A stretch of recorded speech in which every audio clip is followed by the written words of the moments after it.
The World Health Organization says that it's received reports that more than 450 civilians have been killed in a hospital in the Sudanese city of Fasher. The paramilitary Rapid Support Forces are being accused of the killings after capturing the city from the Sudanese army following an 18-month siege. While the army's retreat is a potential turning point in Sudan's brutal civil war, as Fasher was their last remaining foothold in the west of the country. Now this means that the RSF is effectively in control of the Darfur region, and there are growing claims of atrocities in Fasher. Now, just to warn you, Jeremy Bowen's report contains distressing images.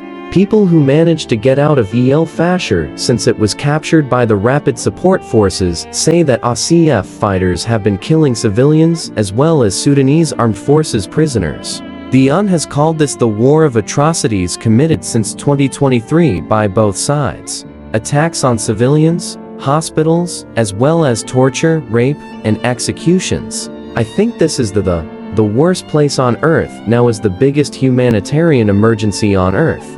And it happens in the dark, really. There's been far too little attention. What's happening in Sudan? This has been verified as a university building in Fasher. The RSF fighter goes to inspect a room full of dead men. Somehow, one of them, sitting on a bench, has survived what looks to be a massacre casually. The gunman raises his rifle and shoots him with another fighter. He strolls around their victims, making sure no one is left alive. With Sudan in pieces, the leader of the RSF, known as Hamid T, celebrated his side's victory. He said, "The liberation of Fasher was not a step towards separation.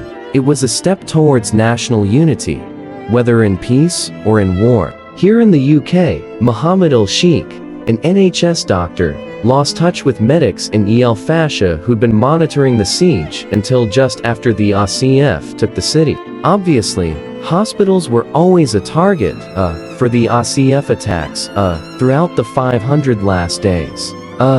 But this time they went into the hospital and they kidnapped some of the hospital staff. The very first reports that we got, they kidnapped around 4 doctors and 1 pharmacist and 1 nursing staff. And then after that, they demanded the ransom from the families of these people. Sudan's war is fought with weapons provided by the two sides' allies. Egypt supports the Sudanese armed forces, and the United Arab Emirates denies evidence that it supplies the RSF. Outside powers have their own agendas, while Sudan splits into 2 halves in a catastrophic war with no end in sight that has killed more than 150,000 people. Jeremy Bowen, BBC News.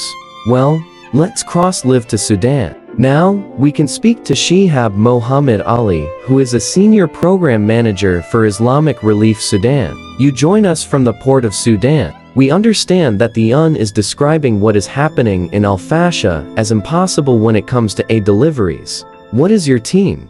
What are your colleagues saying about the situation there? Yeah, good morning. Actually the situation, as you all know, is a catastrophe and very sad.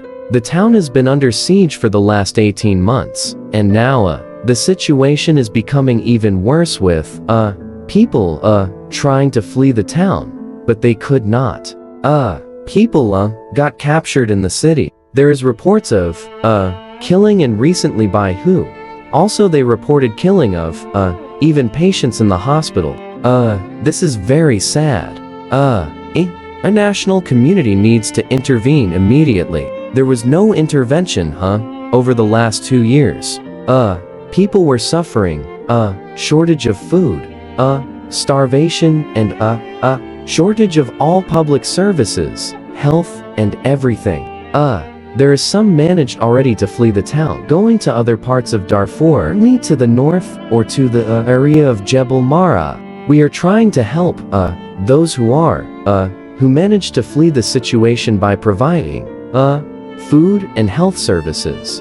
There is a lot of efforts needed from the international community. Coming late is better than nothing. They need to intervene now to support their people, either in Fasher or those who managed to flee Fasher. Thank you.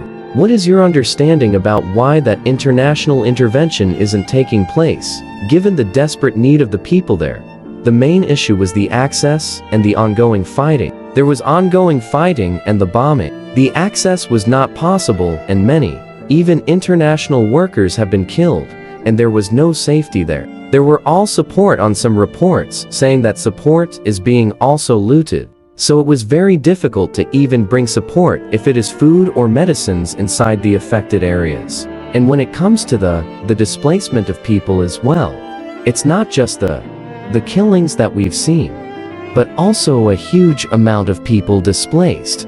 Given how long this fighting has been ongoing, how do you assess? How do you help? Yeah, the internally displaced people are now those who are coming from the conflict zones. Even if it is in the north or Kordofan, they are all over Sudan. They are still in Gaziantep areas and camps, and they in bad need of support and assistance.